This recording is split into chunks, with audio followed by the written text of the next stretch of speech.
buenas tardes.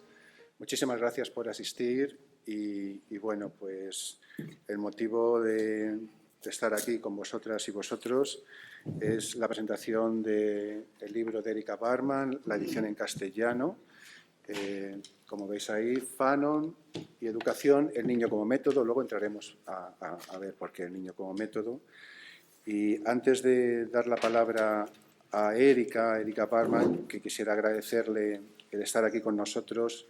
La última vez que nos acompañó en el círculo, hace ni más ni menos que 16 años, con un ciclo de conferencias sobre la fragilización de las relaciones sociales, que coordinaron Fernando Álvarez Uría, que está aquí, y Julia Varela en la mesa.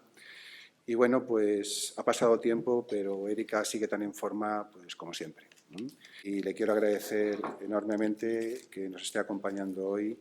Y antes de pasar a explicaros un poco la dinámica que vamos a seguir para intentar vencer en lo posible el tema del idioma, porque no hemos podido disponer de traducción simultánea, voy a hacer una breve presentación de Erika y luego de los colegas que nos acompañan en la presentación de hoy. Erika Barman es catedrática en la Escuela de Medio Ambiente, Educación y Desarrollo de la Universidad de Manchester, miembro honoraria de la Sociedad Psicológica Británica y cofundadora, junto a Ian Parker, que está aquí con nosotros igualmente, y al cual también le doy las gracias por haber acudido, cofundadora, decía, junto a Ian Parker, de la Unidad del Discurso en la Universidad de Manchester, un centro de investigación internacional orientado a la crítica y transformación social.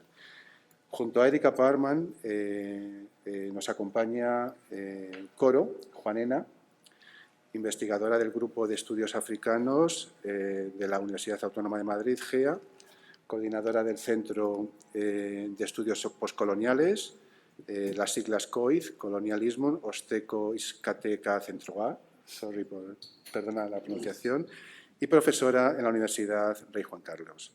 Las líneas de investigación de Coro, que ha hecho un esfuerzo enorme porque estaba de retiro en su País Vasco y ha roto sus sesiones espirituales productivas para estar aquí. Muchas gracias, Coro, por venir.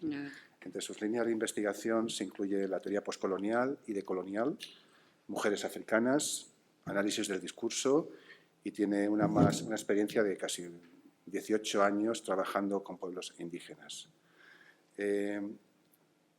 Tenemos a su lado a Julia Varela, que es una asidua en el círculo, pues maestra, entre otros maestros, y luego ya quisiera decir algo al final, porque si no me emociono como Julia últimamente, y entonces también me pongo sentimental, pero para mí el evento de hoy es muy especial, al final os cuento por qué. Pues Julia estudió Pedagogía en la Universidad Complutense de Madrid, y también Sociología en Vicens, estudios de posgrado, en París 8. Regresó a Madrid a finales de los 70, donde ha sido catedrática de Sociología en la Complutense, en Ciencias de la Información. Y, como sabéis, la mayoría, sus investigaciones, gran parte de sus investigaciones están ligadas al análisis de sistemas educativos, a las clases populares, y también pues, ha trabajado muchísimo la perspectiva crítica de análisis sociológicos, que es de un valor incalculable en el panorama español, en el papel de las mujeres analizado como un tema central, las instituciones también, la cultura rural, en particular la cultura gallega, como vemos en su última publicación, Agulfec, en edición castellana, y también la propia historia de las teorías sociológicas, muy acompañado en toda esta trayectoria por Fernando Álvarez Uría, que también tenemos aquí presente. Y por último, presentaros a José Chulinaza. Josécho también, pues ya diré por qué es muy importante que esté aquí, al menos para mí, en esta mesa. Es catedrático emérito en Psicología Evolutiva y de la Educación en la Autónoma de Madrid. Forma parte de la Cátedra UNESCO en Educación para la Justicia Social. Y entre sus temas, que son muchos, al igual que muchas sus inquietudes, incluye el juego, el desarrollo y la educación en diferentes culturas. Y como seguro que sale a lo largo de la sesión, tiene un proyecto de un recorrido de más de 10 años sobre el desarrollo de ludotecas en Perú y ahora en ciertos barrios de Madrid. Bueno, esta es un poco la constitución de la mesa que nos acompaña hoy, como podéis ver, de gran lujo. de gran nivel. Y os explico un poco cuál es la dinámica que vamos a seguir. Antes, para intentar vencer en lo posible la dificultad del idioma, para la gente que no se sienta cómoda con el inglés, lo que hemos ideado, sugerido por Paulo, a que también quisiera agradecer el esfuerzo que ha hecho en traducir este libro, en editar este libro en los momentos difíciles que vive el mundo editorial. Entonces, yo quería darte especialmente las gracias por haber apostado de nuevo por los trabajos de Erika y espero que sea gratificante en muchos niveles. Entonces, Paulo, y creo que es una buena idea, es muy buena idea, sugirió, en lugar de una charla continuada de presentación, lo vamos a romper en bloques temáticos, ¿de acuerdo? Entonces, en cada bloque temático que Erika nos sugirió como puntos centrales del libro, vamos a dar la voz, una vez que Erika hace una breve síntesis de este aspecto del libro, vamos a dar la voz a las distintas personas que participan en la mesa. Pues vamos a seguir el orden establecido y como Erika tiene la pregunta en inglés, me evito traducirla. Entonces, le quería preguntar en un primer momento a Erika en qué sentido este libro que nos congrega hoy contribuye a los trabajos y debates educativos sobre Fanon. Okay. I want to say thank you very much for coming and thank you to everyone who has made this book and its translation possible. So I'm so happy to be here and so grateful. I think you don't need to translate this, people will understand. Yeah. So to talk about the relation with Fanon and education, there is a long debate applying Fanon's work to education, which starts from the point of how students suffer from racialized and other oppressions and marginalizations, how they are alienated from schooling and education. And that the effects that has on the sense of, on their sense of themselves, what we might in psychology call self or popular culture say self-esteem.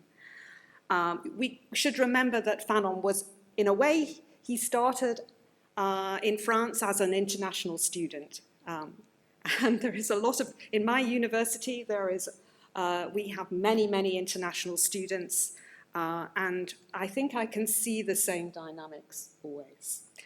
So, but beyond the student experience, in this book I engage with the wider debates about educational theory and practice that takes an intersectional approach, working across gender and class and sexuality, as well as racialized positionings.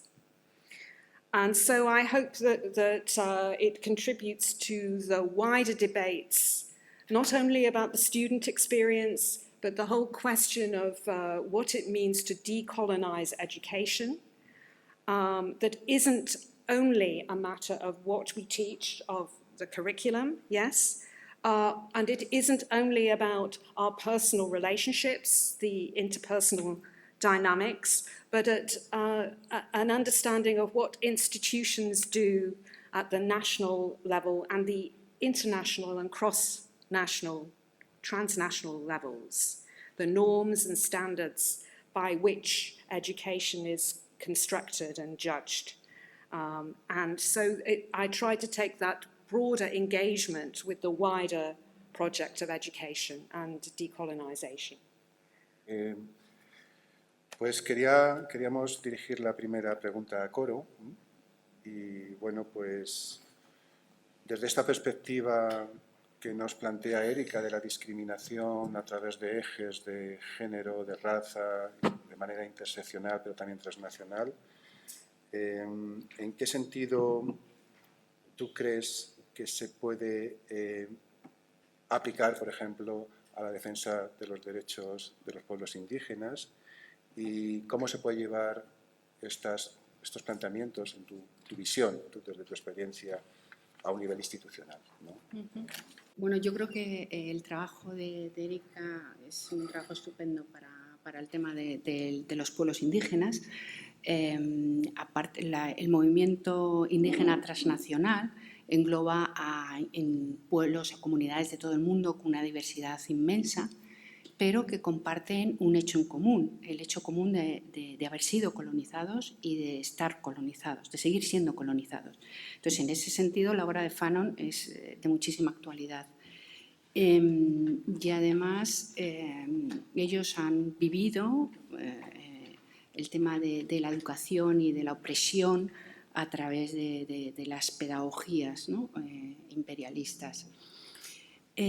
Pero va a haber un hecho fundamental, y es que en el 2007 la Asamblea de Naciones Unidas firma la Declaración de los Derechos de los Pueblos Indígenas, y uno de estos derechos justamente va a ser el derecho a crear sus propias pedagogías y sus propias instituciones docentes. Entonces, en ese sentido, pues creo que el trabajo de Erika puede aportar mucho, ¿no? para crearlas.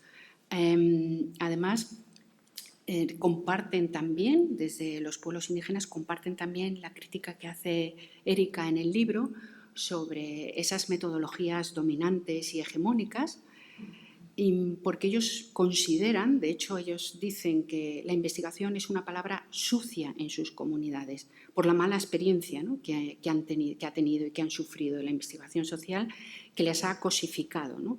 Un ejemplo de ellos es el nacimiento de la antropología, ¿no? Que se la ha llamado hasta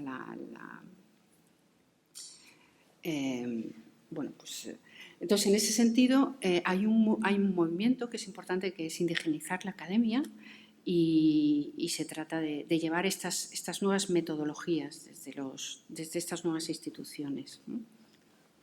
Bueno, creo que con eso tampoco me quiero alargar mucho y dejar... Pues muchas gracias, Coro. Entonces vamos a una nueva pregunta para Erika, que sería: ¿cómo, en tu opinión, crees que este libro contribuye al compromiso de la psicología con Fanon, con el trabajo de Fanon? Y, en tu opinión, ¿cómo pasaríamos del reconocimiento y análisis institucional de la discriminación, de la situación de discriminación, a la aplicación en el ámbito de la psicología? So I think that Fanon's work offers a very rich resource in many challenges, to many disciplines, and very particular ones to the discipline of psychology. And in terms of his theory, his philosophy, which is a major contribution to philosophy, but it's a challenge to think through the body and the social simultaneously. Embodied experience, lived, inhabited, under conditions that are racialized, classed, gendered, and colonial. And this is something that we have to go beyond thinking only about the trauma of racism, although that is important as well, because Fanon's ideas invite an analysis his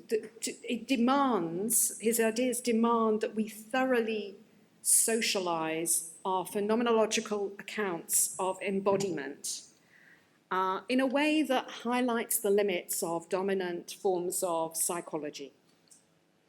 And so Fanon's work promotes what some people have called a psychoaffective or psychopolitical analysis that transforms our understandings of the usual dualisms in psychology between mind and body, or between the individual and the social.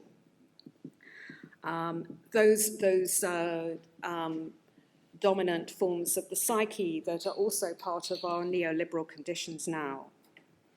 And I think that they offer key resources for a decolonial psychology. And alongside that, of course, he was a psychoanalytic practitioner, And that brings other kinds of analytical and practical possibilities into the debates about psychology, sociology, and psychoanalysis. And I think, finally, a very important thing was that he was an ethically and politically engaged practitioner.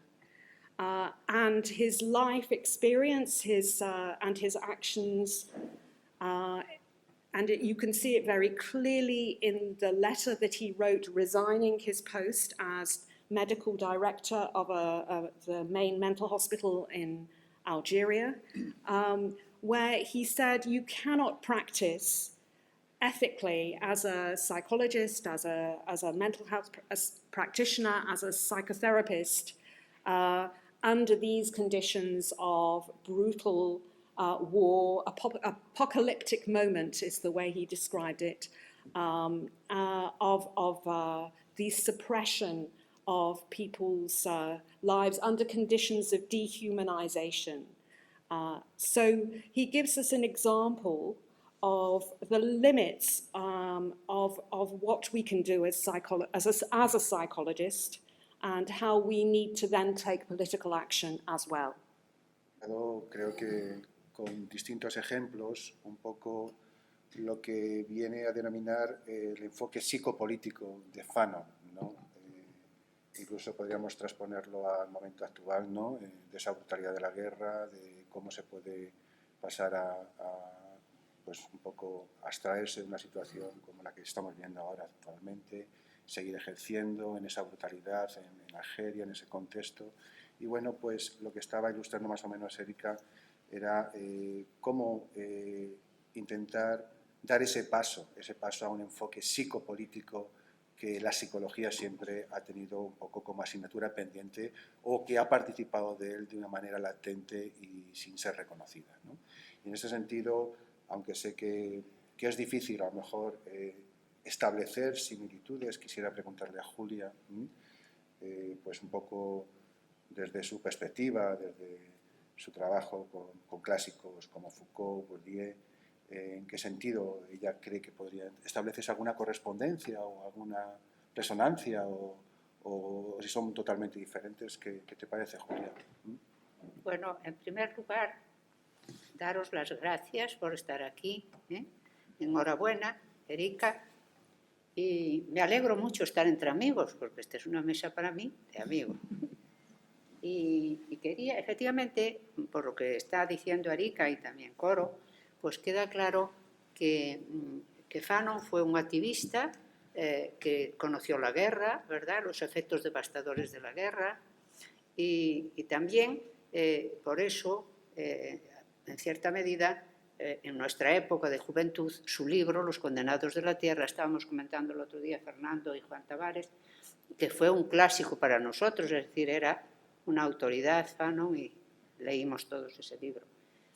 Pues bien, efectivamente, yo creo que Fanon conoció, como decía, los desastres de la guerra, los desastres de la colonización francesa, ¿verdad?, en Argelia especialmente, y entonces pues quería luchar contra esos desastres y también veía, en cierta medida, que, y como decía Coro antes, también se planteó la descolonización, ¿verdad?, cultural, que era un tema importante, es decir, que, como muestra muy bien Erika, se interesó también por la educación. Y efectivamente, yo creo que tanto en Bourdieu y Passeron, porque voy a hablar de los dos, puesto que los primeros libros a los que me voy a referir son de ambos, como Foucault, tienen algunas similitudes o por lo menos algunos intereses comunes, vamos a decir. Porque eso me lleva a decir que el libro de Erika no solamente tiene interés en relación con la descolonización de la educación en momentos de guerra sino también hoy y también para la descolonización respecto a las clases populares, ¿no?, y a las clases trabajadoras.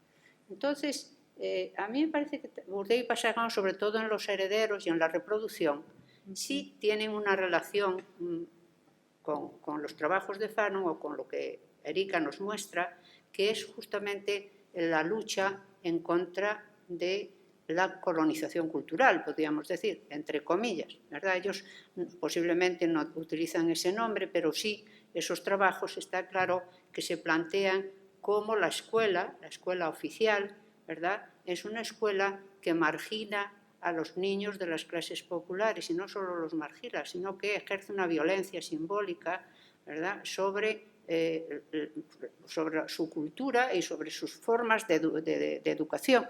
Es decir, que tanto la relación pedagógica como la acción pedagógica, etcétera, ¿verdad?, intentan transmitir en la escuela una cultura que aparece como legítima, pero que de hecho es la cultura de las clases medias. Con lo cual, pues estos niños de las clases populares, ¿verdad?, se encuentran en una posición desventajosa, desigual, ¿verdad?, que les va a impedir, por lo tanto, tener un currículum exitoso, igual que los niños de las clases medias. Pero además va más allá, es decir, él va a plantear cómo la aparente neutralidad de las instituciones educativas hace que estos niños de las clases populares consideren su fracaso como algo que de ellos, es decir, no de las instituciones escolares. Y entonces, porque ellos van a terminar reconociendo esa supuesta cultura legítima como tal. Entonces, es justamente algo de lo que Bourdieu y Passeron se ocupan para desmontar que eso no puede continuar siendo así y que esos niños y niñas de las clases populares, por lo tanto, tienen que recibir una educación distinta. Entonces, ahí también estaría relativamente cerca de Fanon. Y Foucault quizá está, porque claro, ellos hablan de la dominación cultural, ¿no?, es decir, de forma clara, ¿no? Foucault, sin embargo, quizá no está tan directamente relacionado con la dominación cultural porque él habla menos de clases sociales en su trabajo. En Vigilar y Castigar, sobre todo, que es donde va a trabajar más las funciones que cumple la educación y sobre todo la educación a partir de los colegios de jesuitas, él lo analiza a partir del 18, ¿verdad?, a partir del análisis del ejercicio del poder disciplinario. Ahí hay una relación con Fanon, es decir, cómo funciona el poder y cómo funciona en la sociedad y también en las instituciones educativas. Porque él va a pensar que justamente la escuela, entre comillas, o el sistema escolar, es una de las piezas de ese poder disciplinario, ¿verdad? Y ahí, efectivamente, también va a plantear cómo la escuela, cómo ese poder disciplinario que se ejerce sobre los niños y las niñas en las instituciones escolares va, a través de una de las figuras importantes, que es el examen, va a ejercer, ¿verdad?, toda una serie de funciones de jerarquización, de normalización, de exclusión, etc. Entonces, en ese sentido, pues es también interesante el trabajo de Foucault, ¿verdad?, y además plantea efectivamente cómo es el ejercicio del poder disciplinario, que eso también está en parte relacionado con Fanon, tiene como blanco el cuerpo, es decir, va, ¿verdad?, a procurar hacer intenta que esos niños, el futuro de esos niños y niñas, que sean dóciles y útiles, porque justamente el poder disciplinario intenta, efectivamente, ¿verdad?, se basa en una economía política según la cual es más rentable vigilar que castigar. Entonces, aquí Foucault a mí me interesó por muchas razones, pero aparte vamos viendo que él también va a ver los procesos de subjetivación que eso encierra, que también tienen en parte, también habla Fanon, ¿verdad? Es decir, que esos procesos de subjetivación, él va a decir, eso va a llevar al individuo, a la individualización. Hay un proceso de individualización a través de las instituciones escolares, ¿verdad?, de la jerarquía. Bueno, habla muchas más cosas que yo no voy a entrar más en concreto, pero esas formas de subjetivación, además, ahí a mí y a Fernando nos recordaba un poco a Max Weber, que planteaba en el espíritu del capitalismo como para que el capitalismo triunfe es necesario la emergencia de una personalidad capitalista, ¿verdad? Pues Foucault, en alguna medida, está pensando que el capitalismo industrial, para que pueda funcionar, necesita la formación de una personalidad proletaria. No sé si Foucault utilizaría el término proletario, pero en todo caso está en ello. Y justamente va a ver cómo, por lo tanto, ese poder disciplinario no solamente está en la base del individualismo, yo diría egoísta, siguiendo a Durkheim, del individualismo, del liberalismo económico, sino también de la formación del capitalismo industrial. Por lo tanto, me parece que ahí pues hay resonancias o hay ciertas concomitancias entre unos y otros. Pues muchas gracias, Julia. Vamos a pasar, ya que vemos que estamos totalmente inmersos ya en la lógica de los niños y las niñas en relación al trabajo de Fanon. Y recuerdo, antes de pasar a la pregunta que voy a hacer a Erika, recuerdo que Coro me decía, bueno, pero los niños y Fanon, que era algo chocante, ¿no? Que no cuadraba, ¿no? Pero si no cuadra a los niños, ya veis que el niño como método cuadra menos, al menos no deja de impactarnos, ¿no? A mí, yo sí que he impactado con la idea, ¿no? Pero bueno, al hilo de esta cuestión, quería preguntarle a Erika a qué obedece, según ella, la centralidad que concedes en tu lectura de Fanon al niño, a los niños, a las niñas, ¿no? Entonces, te dejo la palabra. Okay. So, I think that Fanon's writings offer a very particular and also a very rich corpus of material to analyse, to think about the politics of childhood. And I try in the book to connect childhood studies. Okay, so I'm a developmental psychologist by background who has moved into childhood studies in a way as a critique of psychology, but also to deepen the relationship between debates about childhood and constructions of childhood with social and political theory, and the other way round, to bring the social and political theory into psychology and childhood studies. So, in a way, I read Fanon as a way of exploring this politics of childhood, because in his writings, across his writings, Fanon mobilizes various tropes and rhetorics of childhood that offer a particular way of analysing the politics of childhood. After all, Fanon was a revolutionary, but he also used quite conventional rhetorics of childhood in some places, sometimes very normalizations around age, around gender, and of course, at some moments, he was an internationalist, nationalist, so he uses those tropes about the child as the future of the nation. After all, his last book is called Towards an African Revolution, and it has lots of appeals to African youth in it. And on the other hand, because he's a revolutionary, he is also offering counter-cultural rhetorics of childhood. And so in the book, I present 4 types of child that emerge from my reading of Fanon's work. And I give them names that I know they're not easy names, but in a way deliberately difficult, to draw attention to the complex work that our politics of childhood does.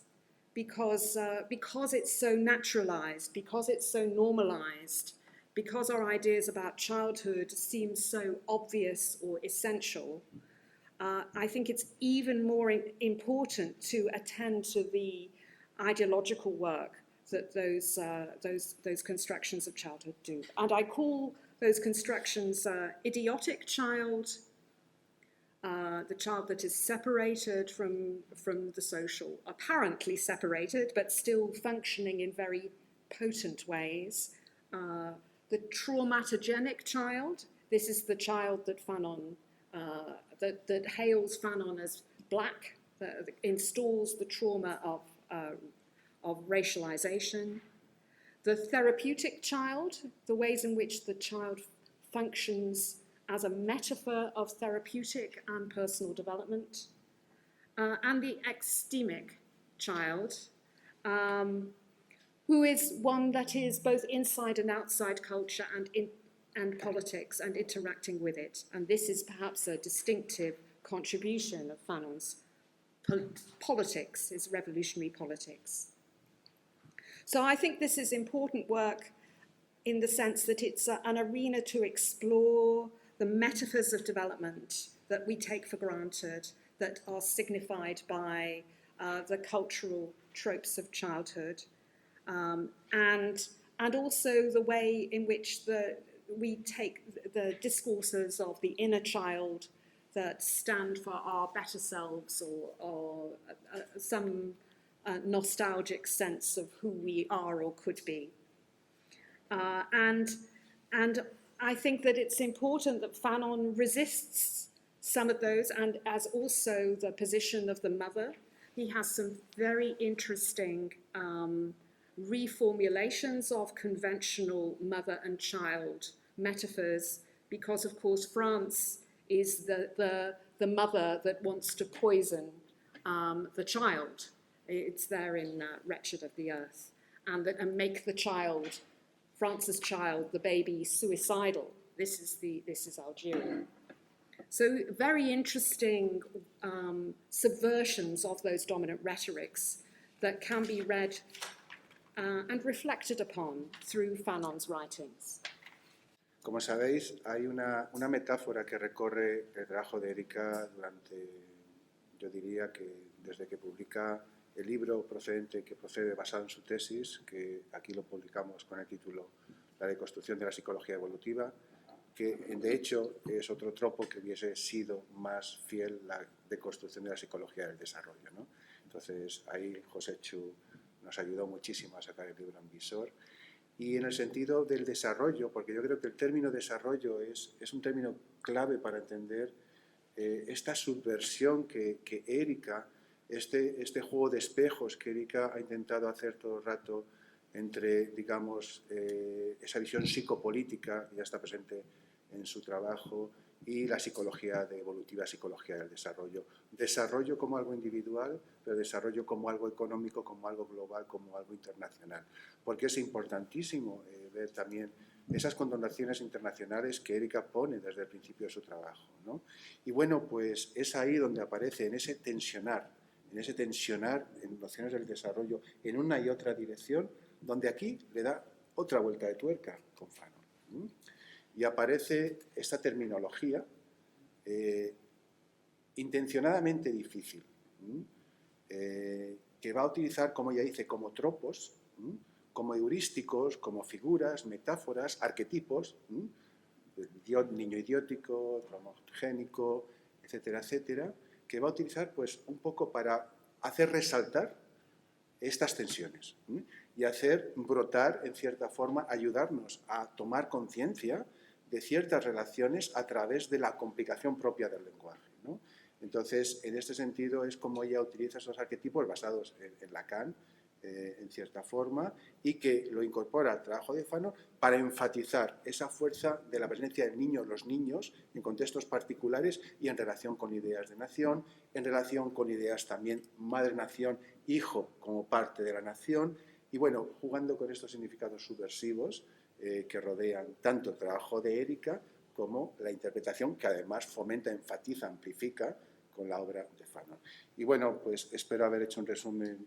Sé que me he comido muchas cosas, pero lo siento.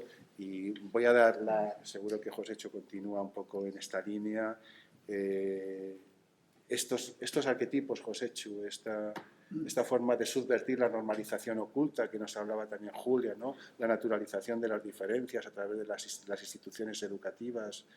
En tu opinión, ¿qué vigencia tienen, pues, un poco a tu análisis, tu comprensión de la infancia en momentos actuales? Bueno, yo quizás después dar las gracias por la invitación y por encontrarme aquí con amigos y amigas de batallas muy distintas. Quizá yo quería dar un pequeño contexto personal sobre Argelia. Cuando yo tenía 13 años, en 1960, pues mis padres me mandaron a Francia a aprender francés. Y me encontré con el Frente de Liberación Nacional poniendo bombas en casas de París y con la OAS, que por supuesto funcionaba sobre todo en España. Yo no entendía mucho de eso, pero fue mi primera experiencia de manifestaciones, de bombas, de detenciones en plena calle. Las familias que trataban, quienes me habían acogido en su familia, pues eran gente muy vinculada con los PMA. Tenían familiares que vivían en Argelia, familias de clase media, profesionales, y muy preocupados por lo que suponía Argelia en esos momentos. Bueno, unos años más tarde, ya estudiante universitario y implicado en la lucha contra la dictadura de Franco, etc., volví a París y vi en la película de Pontecorvo, La batalla de Argel, en pleno barrio latino, en un cine lleno de franceses y argelinos. Y creo que pocas veces en mi vida he sentido tanta violencia potencial como en esa película. Y realmente, claro, para mí, la película de Pontecorvo me dio una perspectiva que me hizo entender lo que unos años antes había vivido como niño, ¿no? Yo creo que nuestra generación, la generación a quienes nos trataban de proteger de lo que había sido la guerra civil, y por tanto sabíamos muy pocas cosas, ni de Argelia, ni realmente salir de España era una aventura en aquellos momentos.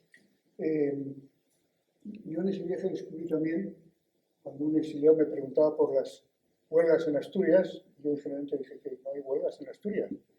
Sí, claro que hay, lo que pasa es que no sabéis, si los periódicos no ponen nada. Y entonces escribí una carta a mi padre y le pregunté, me dijo, sí, hijo, hay huelgas. No todo lo que sucede aparece en los periódicos.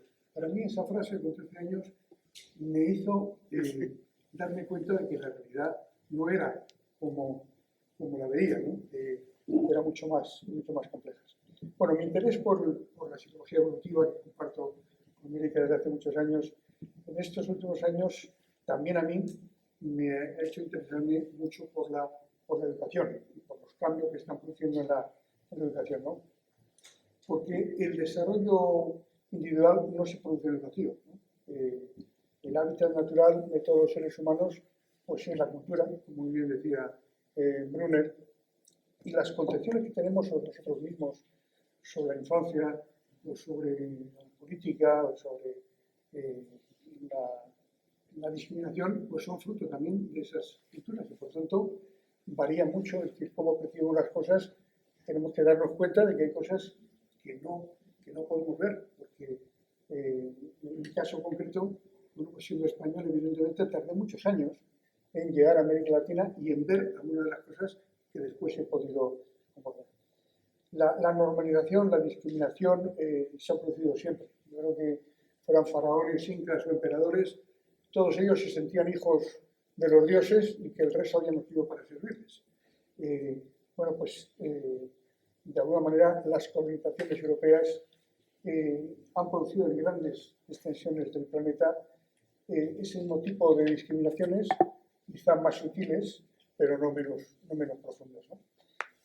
Los procesos de independencia pues mostraron la reproducción de esas discriminaciones hasta el día de hoy. Hoy sigue habiendo esa discriminación y luego más tarde hablaré un poquito de lo que he vivido en Chile y en Perú sobre esa discriminación. Por tanto, creo que lo que hace Erika, que efectivamente tiene continuidad desde la deconstrucción de la psicología evolutiva, a mí me parece que es fascinante esa relación entre el desarrollo individual y el desarrollo social, el desarrollo económico, y creo que se apoya en Fanon para proporcionarnos.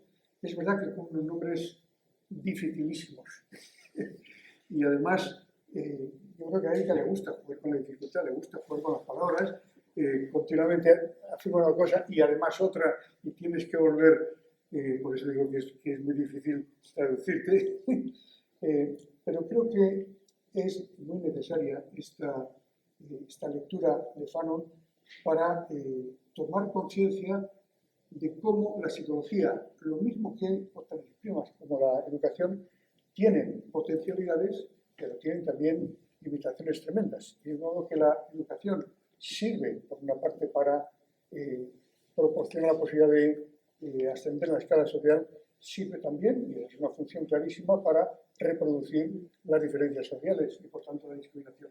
Con la psicología pasa lo mismo. Yo sigo pensando que las psicologías empíricas del desarrollo tienen potencialidades muy grandes para comprender mejor y para respetar y para escuchar la voz de los niños reales, pero al mismo tiempo también sirven y tienen la función de reproducir y de potenciar las discriminaciones. Muchísimas gracias, José Chu. Y bueno, la siguiente pregunta, pues si nos extrañaba la presencia y la importancia de los niños en el análisis que Erika hace de Fanon, pues a mí, si me descoloca algo más, es pensar en el niño o los niños o las niñas como un método, Entonces, cuando le pregunté a Erika hace unos años que estaba tomando contacto, pues no, a mí me dio 5 vueltas, ¿no?, la cabeza, ¿no? Solamente yo en un departamento de metodología clásico que me hablen del niño, los niños como método. Todavía sigo recomponiéndome, pero creo que algo he entendido. Pero mejor le dejo a Erika que nos cuente por qué el niño, los niños, the child as method. So, although most of the book is about Fanon, the final chapter of the book, I talk about this approach I'm calling child as method. And in a way, I take Fanon's work as an opportunity to generate and apply this approach I'm calling child as method. And of course, the attention to Fanon is important because I think his analyses of the construction of subjectivity as materially situated geopolitically in conditions, in this case, of colonialism, are very helpful for us to think generally as well as to think necessarily specifically. And those ideas have informed my ideas about child as method as well. Yet I think that this approach, I'm calling child as method, can also be used in other ways to address a range of other theoretical, yes, and empirical kinds of works. So as an approach, the name child as method, it in a way I draw on 2 other important texts that are also called something as method. One is Asia as Method, published in 2010 by Chen, a Taiwanese cultural studies scholar, and another book, Border as Method, that published by Metsadro and Nielsen in 2013, which is a contribution to migration studies. And both of these, I think, offer very interesting interventions. The first in relation to post-colonial studies, but also uses Fanon quite explicitly, and the second in relation to the contemporary problematic of labour migration and borders and the regulation of populations. Neither of them say anything about children, okay? So this is my particular reading and recruitment of these texts to try and think about the place of children in these debates, the place of childhood in these debates, and alongside that, it's a feminist and queer engagement with constructions of children and childhood. as well, that these debates have been developing for some time. And I think that we in childhood studies and psychology and education, we need this kind of geopolitical materialist analysis, an analysis that explores and acknowledges post-colonial and decolonial dynamics. And these texts help us, and as well as offer an opportunity for us to contribute to strengthening those analyses by thinking about the place of childhood psychology and education. So I should also say that calling them something as method, child as method, it's a little play with psychology in a way. Psychology, the discipline constructed around method, you could say, or the obsession with methods. In this case, method is theory. Method is an analytical framework to help us ask more interesting, better politically informed questions. That is the way method functions in Border as method and in Asia as method, that signals an attention to a politically informed geo-materialist analysis rather than some kind of concern with technical procedures. So I think that's why. So that's why I have come to child as method, and I'm now exploring it in other ways. No voy a ser malévolo y no voy a dirigir ninguna pregunta a nadie de la mesa sobre este tema, ¿vale? O sea, no, tranquilas, tranquilos. Muchas gracias, Ángel. Bien. Entonces, y tampoco voy a hablar mucho porque lo tenéis ahí resumido en el papelito, ¿de acuerdo? Pero bueno, voy a decir un par de cosas. Cuando hacía la tesis con Erika en Manchester, era uno de los estudiantes pues un poco díscolos y casi me echaron de la Universidad de Manchester y me fui a la universidad pequeña de la Universidad Metropolitana, que es donde estaban Ian y Erika trabajando, y me acogieron como estudiante un poco díscolo. Y bueno, pues había gente muy díscola en ese grupo en el que yo empecé a formar parte. Y bueno, pues por aquel entonces Erika me insinuaba que había relaciones entre lo que yo veía, por ejemplo, en el Festival de Eurovisión, entre los ministros de Tony Blair saliendo del armario, entre que se expulsaba a un Teletubby por ser muy amanerado y se cambiaba de actor o de actriz. Y bueno, como que había relación entre el género como una cuestión de género, el género como una cuestión de consumo, pero el género también como relaciones internacionales. Entonces, en este sentido es donde quiero un poco que veáis el enfoque geopolítico y material de las relaciones que en Inglaterra por aquel entonces se empezaban a llamar los estudios internacionales de género. Pero claro, carecían de la parte poscolonial, carecían de las inflexiones de la raza, carecían un poco de nociones de poder, de dominación, como nos decía Julia, ¿no? Y es en ese sentido que Erika le da una vuelta, se inspira en dos libros, básicamente. Uno está traducido en Traficantes de Sueño, que es La frontera como método, creo que está traducido en 2017, y otro todavía no hay traducción, que es Asha's Method.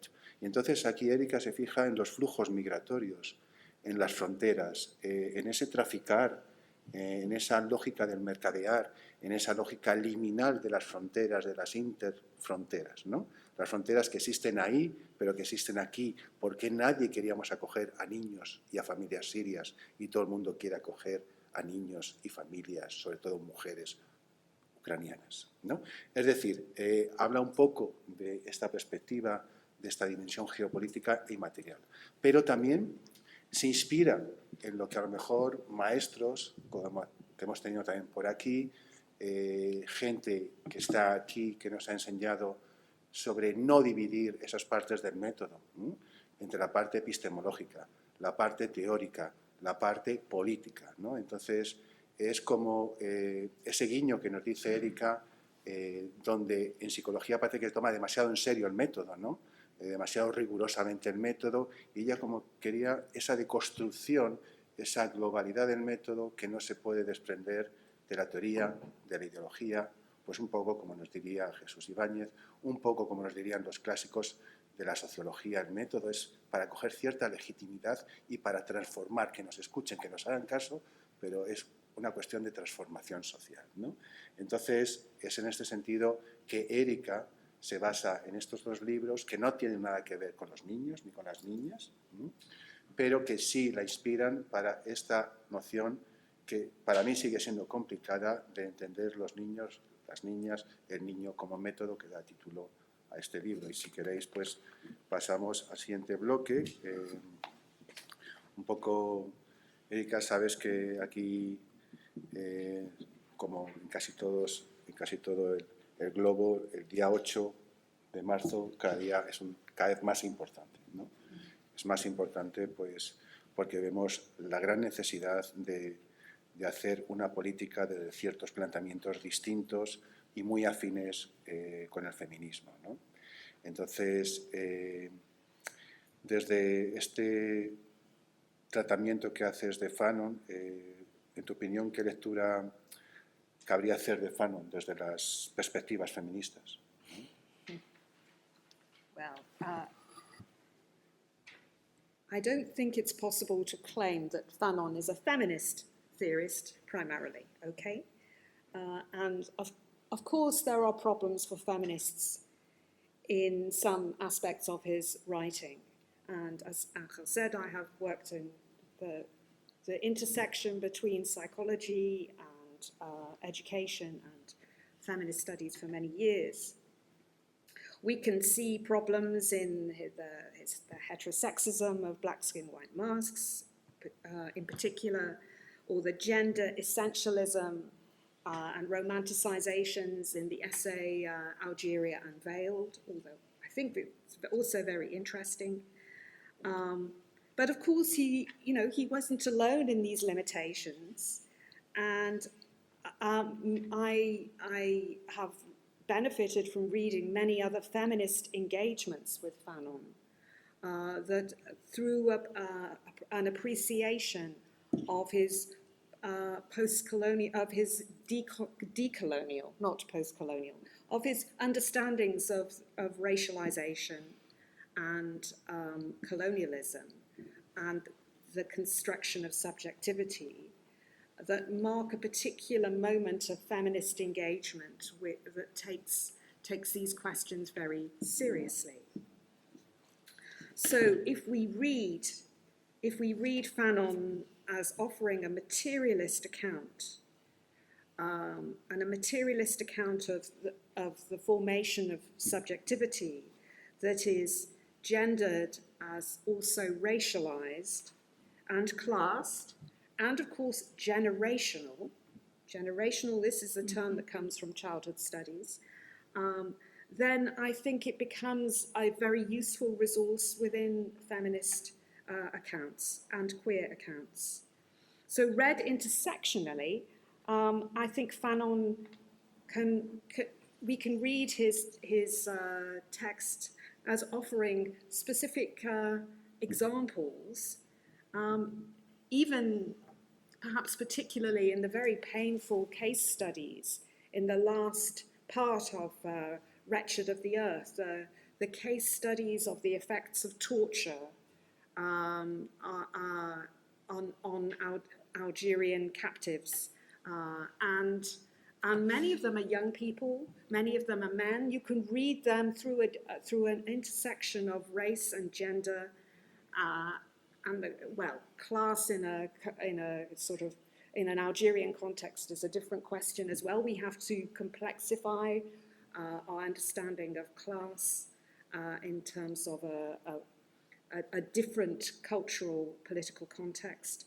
And so then and the essays in his middle book that in English is called A Dying Colonialism, and in Spanish it's called something like Studies.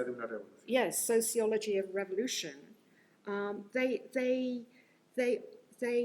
offer really interesting reflections, reflections that are not only about the brutal effects of colonialism, but they're also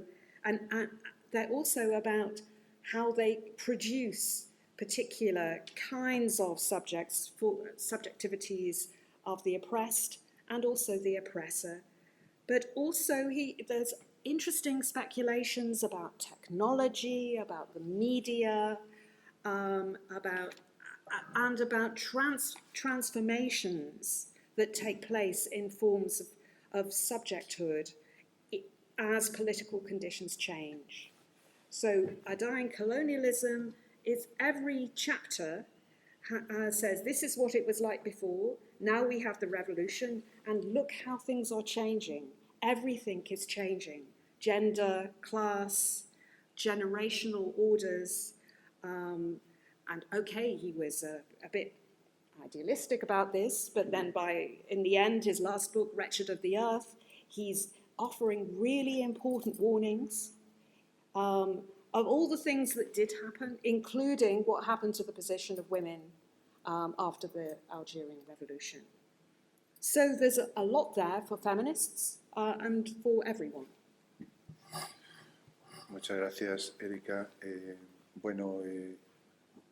Como habéis oído, pues nos sugiere la importancia. Obviamente es difícil plantear que Fanon, dice Erika, tiene una postura feminista, o se puede encontrar, pero sí que se pueden encontrar otros ingredientes, ¿no? Desde esta perspectiva de las mediaciones, de la interseccionalidad, del interés de Fanon, por ejemplo, como nos dice Erika, en Sociología de una Revolución, que luego hace más explícito en Condenados de la Tierra, de ese interés por pues, cuestiones materiales, por cuestiones del día a día que están muy afines a ciertos planteamientos feministas.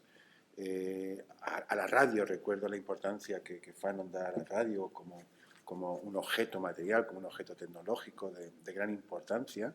Y bueno, pues en definitiva lo que nos está planteando Erika es cómo en Fanon también se pueden encontrar unos elementos interseccionales, materiales, que encuentran cierta similitud o que se puede abordar o que se brindan a ser abordados desde las perspectivas interseccionales que tenemos hoy en día vigentes en perspectivas feministas e incluso en planteamientos queer, ¿no? Dentro de la teoría torcida.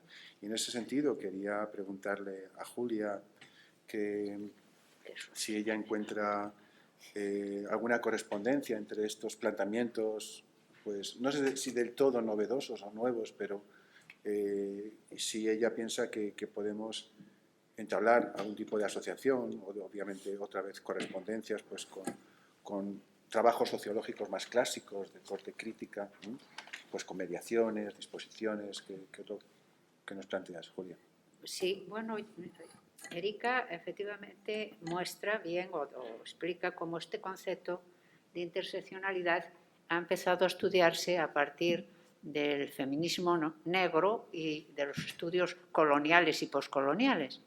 Es decir, que estos estudios podemos considerar, o yo pienso la interseccionalidad como una teoría, ¿verdad?, que tiene en cuenta o que tiene que tener en cuenta que existen en cualquier proceso, pues si se parte del niño, si se parte de la mujer, o si se parte de la raza, o si se parte de la generación, que sea, pues después situándolo en el espacio y en el tiempo, pues hay toda una serie, ¿verdad?, de interdependencias que hay que analizar, ¿verdad? Entonces, esas interdependencias son necesarias porque las partes, el conjunto que resulta, no es igual que la suma de esas partes por separado, sino que están imbricadas unas en otras y es necesario, por lo tanto, hacer ese análisis. Hace ejemplos o pone ejemplos, Erika, a todo lo largo del libro de cómo aplicar lo que ella entiende por interseccionalidad, ¿verdad? Pero efectivamente, Ángel y yo, para complicar más la cosa, por si no estaba bien, pues hemos planteado si eso tendría algo que ver con los clásicos, ¿no? O en qué medida. Y yo ahora hablando, pensando en todo eso, no sé por qué cuando hablabas tú del niño como método, de repente a mí se me ocurrió, claro que Erika no quiere ser tan Foucaultiana, que a lo mejor podría de algún modo tener una similitud, porque claro, la interseccionalidad hay que aplicarla, es una teoría, pero luego el método hay que buscarlo, hay que aplicarlo. Entonces se me ocurrió en mis ensoñaciones de pensar si no podría ser como el dispositivo de infantilización. Es decir, igual que Foucault habla del dispositivo de sexualidad, si no podría ser algo similar a lo del dispositivo de infantilización. Porque, bueno, yo como trabajé también con las figuras de infancia, pues y analicé cómo partiendo de una época que no existía la infancia como categoría, como concepto, hasta llegar al niño natural, que es el dominante en nuestros días, efectivamente, también, como decía Ángel, hizo todos unos análisis que tenían que ver quiénes fueron los agentes que pusieron en marcha esa concepción, en qué momento, en relación con qué procesos políticos, religiosos y sociales, y cambios sociales. Bueno, pues eso también es interseccionalidad en algún sentido.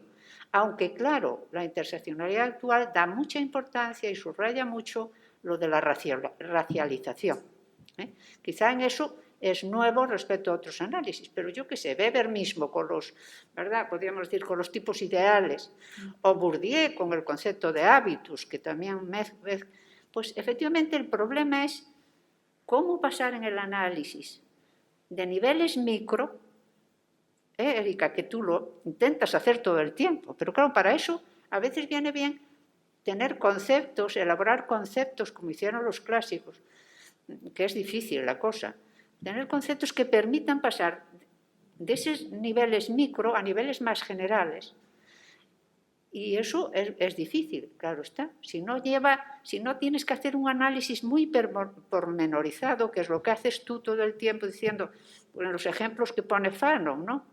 Pues cómo el niño negro es distinto que la mujer negra y cómo esa exclusión del niño pues está relacionado con esto y lo otro y esto y lo otro y más allá, ¿no? No sé si he explicado algo o si me he dejado llevar yo por mis fantasías esta tarde, ¿eh? Si te puede servir, no lo sé. Bueno, perdonad, vamos a pasar a la siguiente bloque temático. Sí, le estaba explicando a Erika mi interpretación de la propuesta de Julia. Y bueno, pues preguntarte, Erika, ¿qué implicaciones políticas a grandes rasgos crees tú que se desprenden del libro? Well, in one sense, I hope I offer a reading of Fanon that is aligned with a more political engagement, a more direct political engagement as an activist. Fanon was an activist, an engaged political actor, and I think this book stands against the academicization of his writings that have taken place in both some educational and psychological literatures and also some post-colonial studies. And I hope that the analysis around the racism and its impacts, its psychological impacts, can also contribute to political interventions. And I think we've seen a lot of attention to Fanon's writings in the last 2 years since the death of George Floyd and Black Lives Matter. And I think we can see a politics of childhood being mobilized now in this war in Ukraine. UNICEF has pictures of, and the aid organizations, there's always a picture of a child to signify the deserving victim of war, of oppression. But that child is white. The prototypical Ukrainian child is white, and Europe is mobilizing to save a population they construct as being white, while at the same time excluding people who are not white from the Ukraine and from all over Africa and from Afghanistan and Syria and so on. So we see very potent politics of racialization being performed through dominant ideas about childhood and the innocent, deserving child. And so I think there are direct political implications, political implications that we are facing in our daily lives all the time that are recapitulated in the politics of childhood and education, and that we can find some help with in a reading of Fanon. Bueno, pues Erika nos ha planteado algunas diferencias a grandes rasgos, con ejemplo de Ucrania, pero que dentro de Ucrania hay muchas Ucranias, no está solamente ese niño blanco prototípico que está ahí funcionando, pero que más allá de esos grandes ejemplos más mediáticos, más impactantes, esas mismas lógicas se recapitulan, se reproducen, viven, coexisten en nuestro día a día.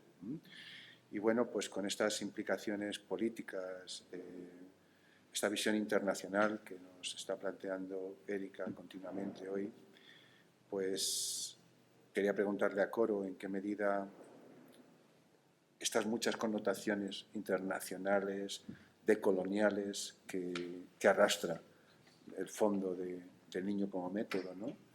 Desde tu trabajo, desde tu recorrido, Coro, ¿qué crees? ¿Cómo podía, en cierta forma, contribuir al movimiento académico indígena, ¿no? Ya has dicho ya algo sobre el método de la investigación como recibido por los pueblos indígenas, ¿no? ¿En qué medida puede contribuir al movimiento académico indígena y su proyecto de descolonizar la metodología de la investigación social blanca, en cierta forma? A ver, la verdad es que como africanista, pues Fanon, claro que es conocido y leído, y efectivamente me sorprendió mucho eso el tratamiento de la infancia, ¿no? Por parte de Fanon, ¿no? Eso del niño como método. Y me ha costado también un poco entenderlo, pero como decía también Julia, cuando lo leía me recordaba también un poco los tipos ideales de Weber a la hora de poder comprender y entender otras realidades sociales, ¿no? Pero realmente me parece interesantísimo y muy buena la idea, ¿no? de utilizar esto.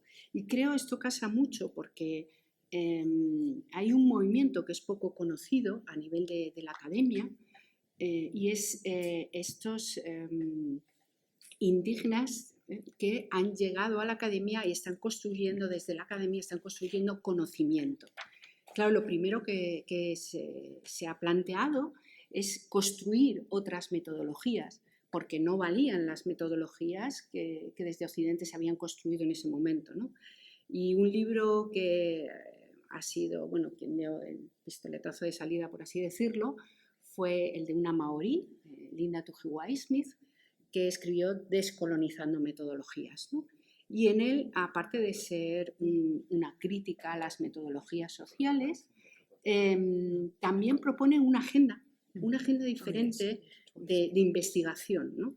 En el que tiene un trasfondo político, que es la conservación de las propias comunidades, con la propia cultura, y que además el objetivo es la autodeterminación, ¿no? de estas comunidades. Y a partir de ahí ha ido creciendo, esto lo podemos llamar indígenas indigenistas, ¿no? O sea, indígenas que se ocupan de su propio, y el proyecto es indigenizar la academia, ¿no?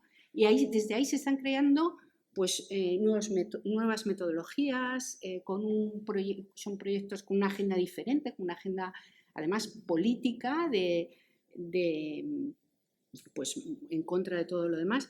Y creo que en este sentido pues, la fórmula, la propuesta de Erika puede ser interesantísima, ¿no? Lo de los modelos ahí ya me pierdo porque es demasiado, se va de mi ámbito, pero sí la idea del niño como método, porque justo además va a abordar una cuestión fundamental de que es la cuestión de la infancia, ¿no? en las comunidades indígenas. Y además hay una cuestión que también me gustó mucho y me parece muy interesante y que coincide también mucho, es The Child as a Becoming, ¿no? Es el niño como devenir o el frente al niño como ser, ¿no? En todas estas nuevas pedagogías que se están creando, bueno, un ejemplo de ellos, yo he hablado de la comunidad maorí, pero también están los cahuacahualas de Canadá. Antes, José Chu, hemos hablado de los mapuches también, que eso lo comentará él, ¿no? Y en todas estas nuevos métodos docentes, nuevas pedagogías y métodos de investigación social, porque va ahí un todo, se entiende el niño como ser y no el niño como devenir. Entonces, es una crítica brutal a lo que dice Erika en su libro, ¿no? Del desarrollo, de la psicología del desarrollo. Entonces, en eso tiene muchísimas coincidencias también, ¿no? Yo creo que puede haber muchas sinergias y me parece interesantísimo ver este Fanon que trata la infancia, que como africanista me ha sorprendido mucho y gratamente. Sí, creo que ahí hay muchas cosas muy interesantes. Pues muchas gracias, Coro, y vamos ya a ir terminando. Por lo tanto, vamos a intentar ser breves, pero estamos ya, pues, digamos, en las grandes preguntas, ¿no? Pues quería preguntarle también a Erika qué cree que ella, a grandes rasgos, en broad terms, este libro aporta o contribuye a los estudios, a la literatura crítica sobre Fanon, los estudios de Fanon.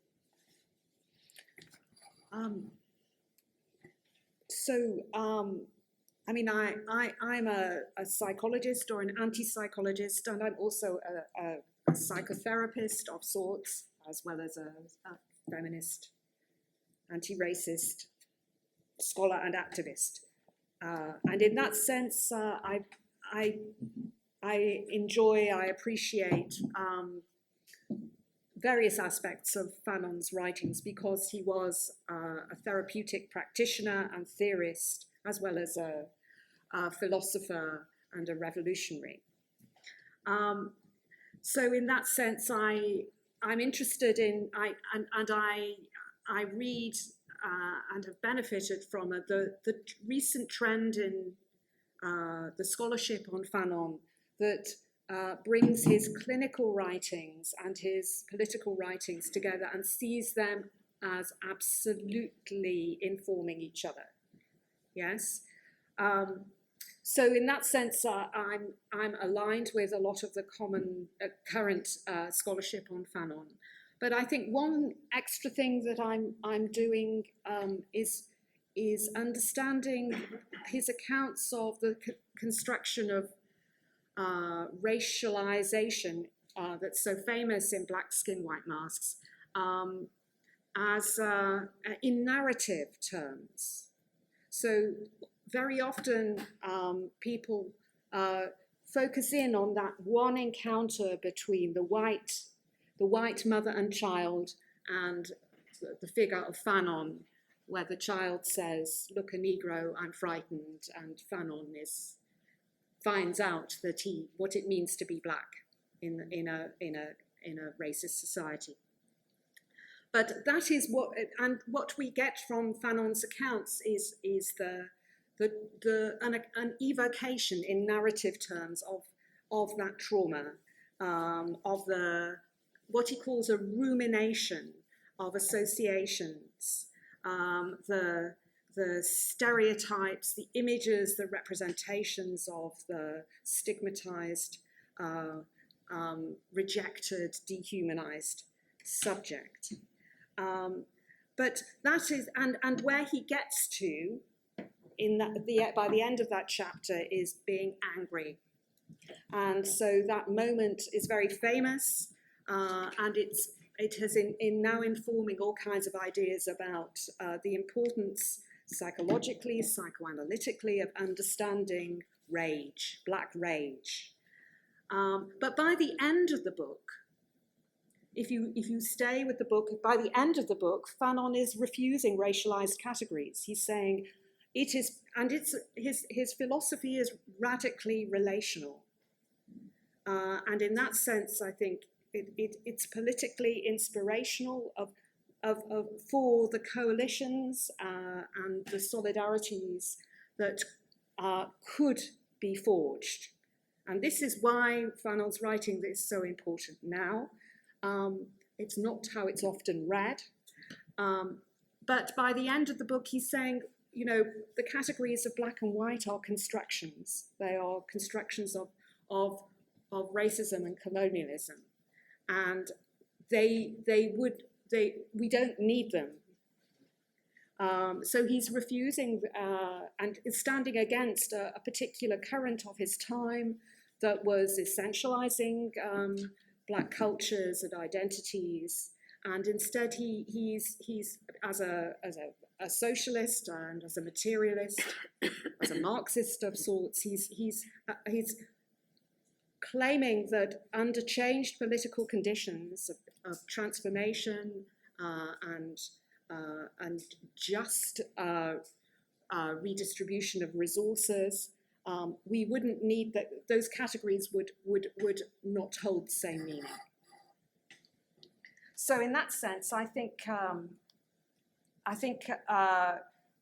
bring that particular reading of the significance of Fanon's radical humanism to the fore, alongside an understanding of what work needs to happen to enable that political transformation to take place. Bueno, yo creo que de nuevo he hecho un detour complicado de resumir, pero hay dos cosas importantes, ¿no? Primera, las analogías que encuentra entre los posicionamientos de Fanon, que eran muchas cosas y ninguna en concreto, ¿no? Y esas múltiples posiciones, identificaciones que Erika también encuentra ella misma, como psicóloga, antipsicóloga, terapeuta de grupo, feminista, etcétera, etcétera, ¿no? Pero quizá la idea principal es que en estas múltiples posiciones, identificaciones, que no identidades, hay una cosa que Fanon realmente aporta y que la lectura de Erika aporta, que es sobre el tema de la racionalización en términos narrativos. Es como esa noción de rumiar la racionalización en la que se detiene Erika. Pero en el sentido de rumiar, en el sentido que de rumiar hasta llegar pues a expulsar los esencialismos, ¿no? En esa defensa que Fanon plantea al final de no categorías raciales esencialistas, prescindir de blanco, negro. Y quizá eso, en el momento actual, tiene gran relevancia, y vamos a ir en el último bloque, ya en el último apartado, a centrarnos un poco cómo esos no esencialismos que reclama Fanon como un socialista, esas identidades dañinas, esas identidades que te comen a ti mismo, que te devoran, ¿no? Lo vamos a dejar un poco para el final, nacionalismos, etcétera, el diagnóstico. Pero le quisiera preguntar a Joséchu en qué sentido ese encuentro, esa narrativa, que creo, en cierto sentido, tú encontraste en tu experiencia en Perú, ¿no? Este proceso, ¿no? Este estar en proceso, que podríamos decir la sociología en proceso, la subjetividad en proceso, más allá de las esencias, ¿no? ¿Cómo has vivido tú eso con tu experiencia en Perú? Que nos cuentes, ¿no? Con las otras culturas peruanas, los otros niños peruanos. Quizá comienzo contando la última tesis que he codirigido, que es sobre los personajes de las novelas de José María Arguedas, que siguen librando batallas descolonizadoras. Es una tesis sobre canciones quechuas de personajes indígenas que están en las novelas de Arguedas. Entonces es el paso de la cultura oral a la escrita, del quechua al español y de las canciones a poemas. ¿Quién puede hacer una tesis así? Pues una persona evidentemente quechua hablante, indígena, profesor de literatura, con una visión muy amplia del mundo indígena, pero también del dominio blanco, en la medida en que en Perú sigue estando vigente la colonización de los descendientes de los europeos, ¿no? Hay una permanente infravaloración de todo lo que es indígena, de lo cholo, y de lo que es afroperuano. Y eso a mí me impresiona estos años, ¿no? La obsesión por lo blanco, por teñirse el pelo, por aclarar la piel, por cambiarse la nariz quebrada de los indígenas, ¿no? Es una obsesión por asimilarse a lo blanco. Y al revés también, el trato preferente por el hecho de que eres gringo. En cuanto te ven, eres alto, eres blanco, entonces yo no tengo que esperar en las colas para ver a alguien. Si me coloco en un sitio donde sé que va a estar esa persona, pues me va a saludar y voy a poder. Eso es. Sigo pensando que el juego sigue siendo un modo espontáneo de interactuar con la realidad que tienen los niños, y esos mundos posibles en los que se mueven pues permiten adaptar la realidad a sus necesidades, como ya señaló Freud, ¿no? Pero al mismo tiempo son una herramienta poderosísima de inclusión. El guión que cada niño debe acomodarse y enriquecerse con el de otros niños con quienes juega, ¿no? Para Vygotsky decía que eso era el motor del desarrollo, y seguimos viendo que en él actúan con capacidades mayores a las que presentan. Estoy recordando en este momento algo que hicimos ayer. Nos invitaron a una feria en el Ministerio de la Mujer. La gente valora estos espacios de juego. ¿Y qué es lo que hicimos? Pues lo que según la gente, en un espacio donde se pusieron a jugar niños y niñas que no se conocían, que llevan 2 años y medio sin salir de casa, y que en un momento eran capaces de generar una situación. Entonces la gente venía allí porque realmente era donde había algo que atraía a los niños, ¿no? El problema es cómo conseguimos ese clima, ¿no? Cómo conseguimos que sea posible jugar. Porque evidentemente el trabajo infantil, las condiciones de la población escolarizadas, todo eso dificulta la posibilidad. También la forma de vida en las grandes ciudades, ¿no? A mí me fascina de Perú, ya desde hace más de una década, pero también en Chile. En el año 97 tuve la suerte de visitar Chile, quería estudiar un juego que era el Palín, y pasamos, Nacho Garoz, que era un estudiante de educación física y deporte, pero era jugador profesional de hockey. Entonces, nosotros para entender el Palín, pues tuvimos que entender lo que era cultura mapuche, pero a ellos les resultó increíble que wincas extranjeros como nosotros pudiéramos manejar, bueno, pudieran, yo no, pero Nacho, pudiera manejar el hueño de esa manera. Entonces pasamos de ser wincas a ser peñas, y seguimos siendo hermanos para ellos, ¿no? Los procesos identitarios también se ponen de manifiesto en el juego. Por ejemplo, jugando a los carabineros, pues carabineros contra mapuches, hay niños mapuches que prefieren ser carabineros, porque a los mapuches les pegan y los carabineros ganan siempre. Me fascina el juego de las visitas. Claro, para los mapuches visitar es fundamental para poder establecer nuevos noviazgos, nuevos matrimonios o para organizar el trabajo en común. ¿A qué juegan niños y niñas mapuches? Pues a las visitas. Evidentemente, vete preparando un animal porque voy a visitarte, pero dentro de ese juego los niños exploran esas relaciones también de poder y de asimetría. Un niño de 5 años, de 6, que dice que él es el padre, le manda a buscar los animales al otro niño, aunque sea mayor que él, el otro le molesta que alguien de más pequeño dice, es que el padre soy yo. Así que tiene 3 o 2. O sigue jugando y aceptas que eres el niño, o si no, evidentemente dejamos de jugar.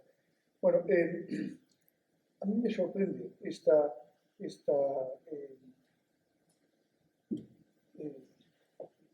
ignorancia hacia lo indígena, que en Perú, por ejemplo, en las últimas elecciones, en ninguna encuesta salía Pedro Castillo. Y es el que gana. ¿Y por qué no sale? Pues porque solo se hacen encuestas en Lima, que tiene 1/3 de la población del país. Pero claro, en la sierra y en la selva es donde le votan. Entonces, eso es un ejemplo de hasta qué punto sigue siendo racializado y sigue existiendo todas esas relaciones de poder entre, puede haber ministros que sean negros, peruanos, descendientes, pero sin embargo la ideología se cuela en todas estas relaciones de una manera tremenda. Bueno, únicamente señalar que, por la pandemia llevamos 2 años, casi y medio, sin colegios, sin instituciones educativas. Parece que ahora en marzo, pero eso ha sido tremendo. Es decir, el 50% de la población ha desconectado de la educación. Y eso tiene unas consecuencias grandes. Evidentemente, algunas muy negativas. Pero quizá yo me planteo si también hemos descubierto posibilidades, cosas que se pueden hacer y una oportunidad para repensar qué es lo que hacemos en las aulas día a día. Muchísimas gracias, Joséchu. Y ya, pues, si queréis, concluimos con una última pregunta y os damos voz, si queréis participar, un poco desde vuestros distintos ámbitos de interés, qué posibilidades veis en el trabajo de Erika para un diagnóstico del presente. No sé si Coro nos quiere contar algo y ya pasamos la voz al resto de la gente en la sala, ¿no? No, yo creo que... ¿Estás bien? Sí.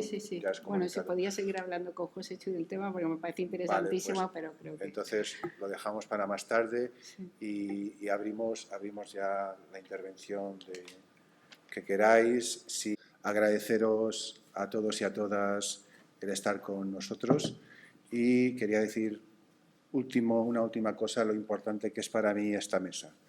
En esta mesa hay gente que estáis aquí y allí. Para mí es muy simbólica porque tengo a Erika, que fue mi directora de tesis, primero fue amiga, luego fue directora de tesis. Joséchu fue mi director de tesis satélite, apagafuegos, inmensa ayuda. Ian y Erika para mí fueron mi familia en Inglaterra, además de mis maestros. Julia, aquí en la mesa, y Fernando, pues como los amigos le llamamos, son nuestros papis intelectuales españoles.